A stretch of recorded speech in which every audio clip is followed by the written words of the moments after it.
మీరు ఎంతవరకు ప్రత్యర్థిని తట్టుకొని నిలబడగలిగే సామర్థ్యం కలిగి ఉంటే అంతటి ఘన విజయం మీ సొంతం.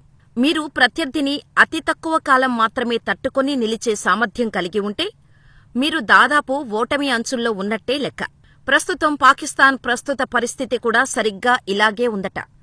ఒకవేళ యుద్ధం వస్తే కనుక ఈ పాపిష్టి దేశం దగ్గరున్న మందుగుండు సామాగ్రి విలువ ఎంత? ఎన్నాళ్లుపాటు యుద్ధాన్ని తట్టుకొని నిలుస్తుంది? ఇందుకు కారణాలేంటి అని చూస్తే ఆ లెక్క పాకిస్తాన్ ఆర్మీ జనరల్స్ గుండెల్లో గుబులు రేపుతోందట. పాకిస్తాన్ సైన్యానికున్న సామర్థ్యం అంతంత మాత్రమే అంటూ 4x24=96. ఇది మరేదో కాదు, పాకిస్తాన్ ఆయుధ సామర్థ్యానికి సంబంధించిన గణాంకం. ఇంతకీ దీనర్థమేంటి? ఆ వివరాలేంటని ఒక్కసారి చూసుకుంటే, భారత్తో యుద్ధమంటే పాక్ ఆర్మీ దీపావళి లెక్క ఫీలవుతోంది. కాని దానికంత సీన్ లేదని తెలుస్తోంది. పాకిస్తాన్ ఆర్మీ ఎలాగోలా యుద్ధ వాతావరణం వచ్చేలా చేయటం, ఆ వెంటనే తన గుప్పెట్లోకి సర్వస్వం తెచ్చుకోవటం ఇదిక్కడ తరతరాల సంప్రదాయం. ఒకానొక ప్రహణం భారత్తో యుద్ధమనగానే వెంటనే అణ్వాయుధాల ప్రస్తావన చేయటం. మీరు కాని మాకు సింధు జలాలు ఆపేస్తే మేము మీపైకి అణ్వాయుధాలను వదులుతామని డైలాగులు కొట్టడం ఇక్కడ సర్వసాధారణం. అంతెందుకు, 2022 నాటి నుంచి ఖాళీగా ఉన్న ఎన్ఎస్ఏ పోస్టును వెంటనే ఆర్మీ భర్తీ చేసిందా? ఐఎస్ఏ చీఫ్ చేతికే జాతీయ భద్రతా సలహాదారు పోస్టునిచ్చి ఆర్మీ చీఫ్కు రిపోర్టు చేయనుందా? ఇక సరిహద్దుల్లో యుద్ధ సన్నాహాలు ముమ్మరం చేస్తోందా? ప్రభుత్వాన్ని దాదాపు పక్కకు తప్పించి అన్నీ తానే ఆర్మీ వ్యవహరిస్తోందా? అంతా బావుంది. భారత్తో యుద్ధమనగానే మీకు దీపావళితో సమానం. ఓకే, కాని భారత్ లాంటి దేశంతో యుద్ధం చేయాలంటే అందుకు తగిన మందుగుండు సామాగ్రి కావాలిగా. అదెలా అంటే మాత్రం పాక్ సైన్యం నీళ్లు నములుతోంది. ప్రస్తుతం పాక్ సైన్యం సిచ్యువేషన్ సరిగ్గా ఇలాగే ఉందట. అంతేకాదు, 96 అవర్స్, జస్ట్ 96 గంటలు మాత్రమే ఈ దేశం యుద్ధం చేయటానికి తగిన మందుగుండు సామాగ్రి నిల్వలు కలిగి ఉందట. దీంతో ఆర్మీ జనరల్స్ ఒంట్లో వణుకు పుడుతోందట. ఇప్పటికిప్పుడు యుద్ధం వస్తే పాకిస్తాన్ ఆర్మీ పోరాడే శక్తి సామర్థ్యం కేవలం 4 రోజులకు మాత్రమే పరిమితమట. ఆ తర్వాత చేతులెత్తేసి పలాయనం చిత్తగించడమేనని తెలుస్తోంది. పాకిస్తాన్ ఇంతటి దారుణమైన ఫిరంగి మందుగుండు సామాగ్రి కొరతను ఎదుర్కోటానికి గల కారణమేంటని చూస్తే ఉక్రెయిన్ యుద్ధమేనట. ఉక్రెయిన్తో పాక్ చేసుకున్న ఆయుధ ఒప్పందం కారణంగా ఆయుధ నిల్వలు ఖాళీ అయ్యాయట. సైన్యానికి మందుగుండు సామాగ్రి సరఫరా చేసే పాకిస్తాన్ ఆర్డినెన్స్ ఫ్యాక్టరీ పెరుగుతున్న డిమాండ్, కాలం చెల్లిన సౌకర్యాల కారణంగా తీవ్ర ఇబ్బందులు పడుతోందట. పాకిస్తాన్కి అవసరమయ్యేంతగా ఇక్కడ ఉత్పత్తి జరగటం లేదట. పాక్ సైన్యం ఎక్కువగా ఆర్టిలరీ, సాయుధ యూనిట్లపైనే డిపెండ్ అవుతుంది. ప్రస్తుతం పాక్ దగ్గర M109 హెవిల్జర్లకు తగిన 155mm షెల్స్ లేవు. BM-21 సిస్టమ్స్కి అవసరమయ్యే 122mm రాకెట్లు అంతకన్నా అందుబాటులో లేవు. ఇవి లేకుండా భారత్ను ఎదుర్కోవటం పాకిస్తాన్కు అస్సలు సాధ్యం కాదంటారు నిపుణులు. ఒక పక్క చూస్తే ఆర్థిక సంక్షోభం, మరొక పక్క అప్పులు, ద్రవ్యోల్బణం, క్షీణిస్తున్న విదేశీ మారక నిల్వలు వెరసి పాక్ సైన్యాన్ని ప్రభావితం చేశాయని అంటారు. పాకిస్తాన్ స్థితిగతులు ఇలా ఉన్నాయి కాబట్టే 3 ఏళ్ల క్రితం ఆర్మీ చీఫ్గా ఉన్న జనరల్ బజ్వా కాల్పుల విరమణ ఒప్పందం కోసం పట్టుబట్టారు. ఇప్పుడున్న ఆర్మీ చీఫ్ మునీర్ ఈ విషయం తెలిసి చేస్తున్నారో తెలియక చేస్తున్నారో తెలీదు కాని సరిహద్దుల వెంబడి ముమ్మర యుద్ధ సన్నాహాలు చేస్తున్నారు. అంతేనా, మొన్నటికి మొన్న చైనా PL-15E మిస్సైళ్ల ఫోటోలను ట్రోల్ చేసి మా దగ్గర ఇవి కూడా ఉన్నాయంటూ హంగామా చేయడం తప్ప అక్కడెలాంటి ఆయుధ సత్తా లేదని చెబుతున్నాయి కొన్ని అంతర్జాతీయ వార్ఫేర్ రిపోర్ట్స్. ఒకవేళ భారత్తో యుద్ధం వస్తే మా దగ్గర అణ్వాయుధాలున్నాయని భయపెట్టడం కేవలం మేకపోతు గాంభీర్యం తప్ప మరేం లేదని అంటున్నారు యుద్ధరంగ నిపుణులు. ఇప్పటివరకు 3 యుద్ధాలు జరిగితే వాడని న్యూక్లియర్ వెషన్స్ ఈసారి వాడతారని ఎలా చెప్పగలమని ప్రశ్నిస్తున్నారు భారత మాజీ సైనికాధికారులు. ఒకవేళ వారలా చేస్తే కొన్ని వందల ఏళ్ల వరకు పాక్లో కనీసం గోధుమ గింజ కూడా పండకుండా చేయగలమని వీరు హెచ్చరిస్తున్నారు.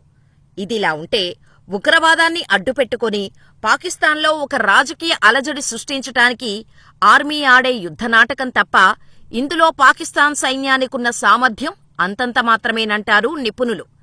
ఒక్క అణ్వాయుధాల విషయంలో మాత్రమే భారత్తో సహా సమవుజ్జీగా ఉంది Pakistan.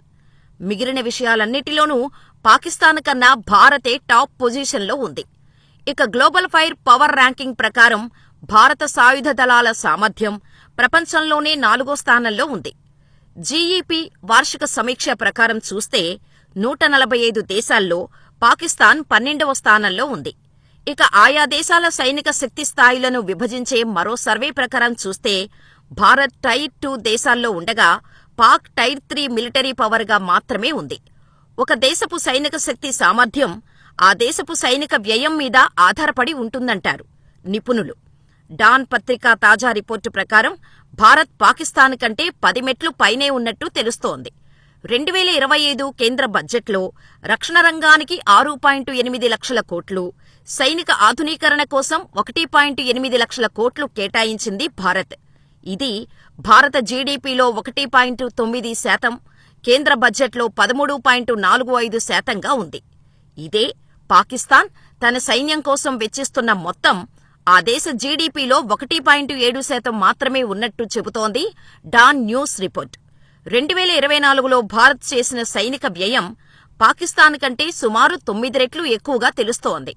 Stock home International Peace Research Institute నివేదిక ప్రకారం ప్రపంచవ్యాప్త 5వ అతిపెద్ద సైనిక శక్తి భారతదేశం. సైనిక సిబ్బంది విషయానికి వస్తే భారత్లో 51 లక్షల మంది వరకు ఉండగా వీరిలో యాక్టివ్గా ఉన్న వారి సంఖ్య 14 లక్షలు. ఇక పాక్కి 17 లక్షల సైనిక సిబ్బంది ఉండగా వీరిలో యాక్టివ్గా ఉన్న వారి సంఖ్య కేవలం 6.5 లక్షలు మాత్రమే ఉంది. మిలిటరీ వాచ్ మ్యాగజైన్ ప్రకారం భారత్లో 42 లక్షల మంది యుద్ధ సిబ్బంది ఉండగా పాక్ దగ్గర ఈ సంఖ్య కేవలం 9.5 లక్షలు మాత్రమే ఉంది. భారత్లో 2229 విమానాలు ఉన్నాయి. వీటిలో 1672 యుద్ధానికి సిద్ధంగా ఉన్నాయి. 513 యుద్ధ విమానాలు కాగా 130 దాడి చేయగల సామర్థ్యం గల విమానాలున్నాయి. భారత వైమానిక దళంలో 270 రవాణా విమానాలు, 74 ప్రత్యేక మిషన్ విమానాలు ఉన్నాయి. వీటిల్లో 899 హెలికాప్టర్లు కూడా ఉన్నాయి. పాకిస్తాన్ వైమానిక దళంలో 1399 విమానాలు ఉన్నాయి. వీటిల్లో 797 యుద్ధానికి సిద్ధంగా ఉన్నాయి. వీటిల్లో కేటగిరీ వైజ్గా చూస్తే యుద్ధ విమానాల సంఖ్య 328 కాగా 90 దాడి విమానాలు మాత్రమే ఉన్నాయి. పాకిస్తాన్ ఎయిర్ ఫోర్స్ చెంత 64 రవాణా విమానాలు, కేవలం 27 ప్రత్యేక మిషన్ విమానాలు మాత్రమే ఉన్నాయి. వారి హెలికాప్టర్ ఫ్లీట్ సంఖ్య 373గా ఉందని చెబుతోంది గ్లోబల్ ఫైర్ పవర్ రిపోర్ట్. నావికా శక్తి అంశానికి వస్తే భారత దగ్గర ఈ సంఖ్య 293 వరకు ఉన్నట్టు కనిపిస్తోంది.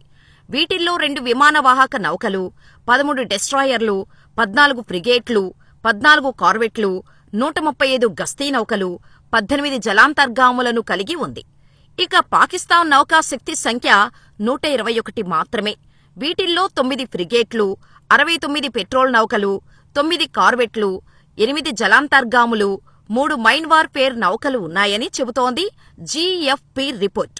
అయితే పాక్ దగ్గర విమాన వాహక నౌకలు, డెస్ట్రాయర్లు లేవు. ఇక భారత్ నేవీ బలగం ముందు పాకిస్తాన్ నౌకాదళం ఎందుకు పనికిరాదు. చైనా వార్షిప్ ప్రస్తుతం పాకిస్తాన్ దగ్గరున్నట్టు తెలుస్తోంది. ఇక ఆధునీకరణ నత్తనడకన సాగుతోంది. పాక్ నేవీకి చైనా తయారీ ఫ్రిగేట్లు, తుర్కియే నిర్మిత మిల్జెం కార్వెట్లే ఆధారం. వీటిల్లో అనేకం ఇంకా తయారీ దశలోనే ఉన్నాయి. చైనా నుంచి సేకరిస్తున్న హంగోర్ తరగతి సబ్మెరైన్లు 2028 నాటికి గాని అందే అవకాశం లేదు. మరోవైపు భారత నౌకాదళ ఆధునికీకరణ జోరుగా సాగుతోంది. ఈ పరిస్థితుల్లో భారత నౌకా దిగ్బంధాన్ని తిప్పికొట్టే సామర్థ్యం పాక్ నేవీకి లేదన్నది స్పష్టంగా తెలుస్తోంది. ఇవన్నీ ఒక ఎత్తైతే భారత ఆర్థిక బలం ముందు పాకిస్తాన్ బలం నామమాత్రంగా కనిపిస్తోంది. ఇప్పటికిప్పుడు యుద్ధం వస్తే భారత్ ఎంతైనా తట్టుకోగలదు. కావాల్సిన ఏర్పాట్లను వెంటనే సమకూర్చుకోగలదు. ప్రపంచ దేశాలు కూడా భారత్ సై అంటే సై అనడానికి సదా సిద్ధంగా ఉన్నాయి. మరీ ముఖ్యంగా యుఎస్ నుంచి మనకు పెద్ద సపోర్టే ఉంది. ఇక ఫ్రాన్స్, జర్మనీ, జపాన్, ఇజ్రాయెల్ వంటి దేశాల మద్దతు సరే. మరి పాకిస్తాన్ సంగతేంటి? కొన్నాళ్లుగా పూట గడవటమే కష్టమన్న చందంగా ఉంది ఈ దేశం. తినడానికి తిండి లేక నానా తంటాలు పడుతోంది. ఈ సమయంలో ఒక పక్క చూస్తే మందుగుండు సామాగ్రి సరిగా లేక, మరో పక్క చూస్తే సరైన ఆహార సదుపాయమే లేక ఎలా అన్నది ఈ దేశం యొక్క దురావస్థగా తెలుస్తోంది. గట్టిగా 4 రోజులు కూడా నిలబడలేని పాకిస్తాన్ ఇంత హంగామా చేయటం అవసరమా అన్నదే ప్రశ్న. ఒకవేళ ఆ యుద్ధమూ వచ్చి ముగిసిందే అనుకున్నా తర్వాత ఆ దేశానికి సాయం చేయటానికి ఏ దేశమూ ముందుకొచ్చేలా కనిపించటం లేదు. పహల్గాం దాడి తర్వాత ఆఫ్ఘనిస్తాన్ సైతం భారత్కే మద్దతు తెలిపింది. పాక్ తప్పు చేసినట్టుగా తేల్చి చెప్పారు తాలిబన్లు. ఈ సిచ్యువేషన్లో పాకిస్తాన్కు ఈ 4 రోజులు నాటకం అవసరమా అంటున్నారు యుద్ధరంగ నిపుణులు. భారత్తో పోల్చుకుంటే ఇటు జనాభా పరంగా, అటు సైనిక పరంగా, ఆయుధాల పరంగా, ఆర్థిక పరంగా, రాజకీయ సుస్థిరత పరంగా, అంతర్జాతీయ సహాయ సహకారాల పరంగా ఏ రకంగానూ సమాన స్థాయిలో ఉన్నట్టు కనిపించటం లేదు. ఇప్పటికే అంతంత మాత్రంగా ఉన్న పాక్ పరిస్థితి యుద్ధం వస్తే అతపాతాళానికి పడిపోవటం ఖాయంగా తెలుస్తోంది. విదేశీ మారక ద్రవ్య నిల్వలు పూర్తిగా అడుగంటిపోయాయి.